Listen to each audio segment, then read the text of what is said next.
نبی کریم صلی اللہ علیہ وآلہ وسلم کا جب ظاہری دنیا سے پردہ فرمانے کا وقت آیا، اس وقت آپ صلی اللہ علیہ وآلہ وسلم کو شدید بخار تھا۔ آپ صلی اللہ علیہ وآلہ وسلم نے حضرت بلال رضی اللہ تعالیٰ عنہ کو حکم دیا کہ مدینے میں اعلان کر دو کہ جس کسی کا حق مجھ پر ہو وہ مسجد نبوی میں آ کر اپنا حق لے لے۔ جب مدینے کے لوگوں نے یہ اعلان سنا تو آنکھوں میں آنسو آ گئے اور مدینہ میں کوہرام مچ گیا۔ سارے لوگ مسجد نبوی میں جمع ہو گئے۔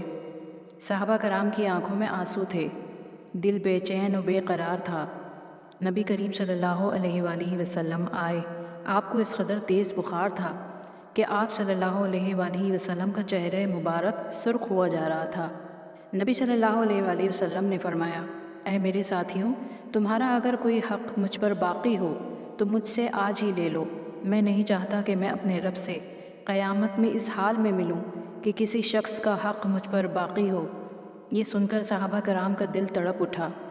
مسجد نبوی پہ آنسوؤں کا ایک سیلاب بہہ پڑا۔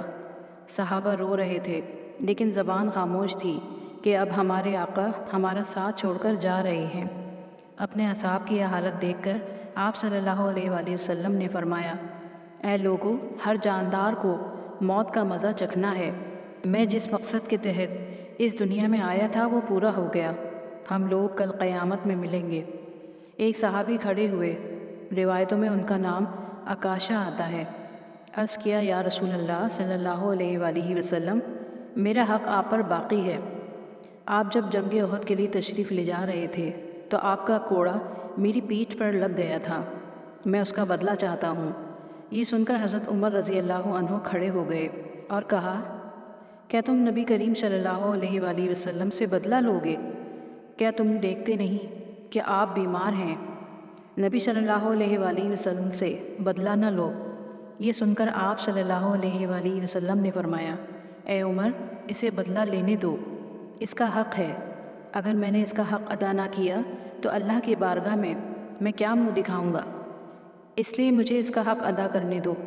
آپ نے کوڑا منگوایا اور حضرت عکاشہ کو دیا اور کہا کہ تم مجھے کوڑا مار کر اپنا بدلہ لے لو۔ حضرات، صحابہ یہ منظر دیکھ کر بے تحاشا رو رہے تھے۔ حضرت عکاشہ نے کہا کہ اے اللہ کے رسول صلی اللہ علیہ وآلہ وسلم، میری ننگی پیٹھ پر آپ کا کوڑا لگا تھا۔ یہ سن کر نبی کریم صلی اللہ علیہ وآلہ وسلم نے اپنا کرتا مبارک اتار دیا اور کہا کہ لو، تم میری پیٹھ پر کوڑا مار لو۔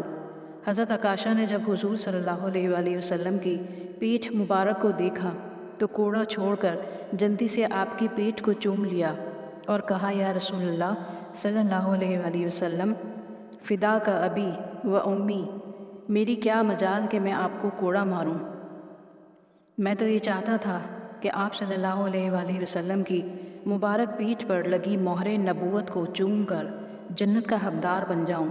یہ سن کر آپ صلی اللہ علیہ وآلہ وسلم مسکرائے اور فرمایا، تم نے جنت واجب کر لی۔ سبحان اللہ۔ اے اللہ، ہمیں بھی نبی کریم صلی اللہ علیہ وآلہ وسلم سے سچی محبت کا جذبہ عطا فرما۔ آمین۔